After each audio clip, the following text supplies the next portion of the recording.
Hey look, that's the same face I made while watching the movie.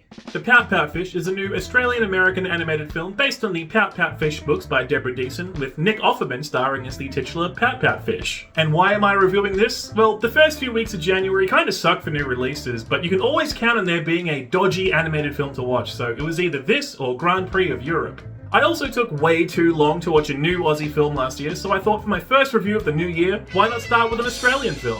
But look, I'm obviously stalling here. I should talk about the movie, but what is there to talk about? It's so bland, so forgettable. As of recording this review, I saw it just a couple hours ago and I already don't remember seeing it. The animation is outdated. It doesn't look terrible, but look, Finding Nemo came out 22 years ago. If you're making a fish movie, the bar has been set and the Pout-Pout Fish does not clear it. The voice work is fine. Nina Oyama does a good job as Pip, the little sea dragon, but I was kind of unimpressed with the rest of the cast. Even Nick Offerman, he's normally pretty good, but here it just sounds like he's bored. And the plot is paper thin. It's based on a book, a children's picture book series, so there's not exactly a whole wealth of material to base the movie on, so half the movie just feels like padding for time. But what is here feels like a ripoff. It's going for that Finding Nemo thing, you know? The grumpy fish and his plucky, optimistic friend encounter various sea creatures, and the grumpy fish gets mad that his friend is so trusting, but she always ends up being right anyway. But damn, it feels really stupid to being so critical of the film for having such a thin plot, because at the end of the day, it's a film for children.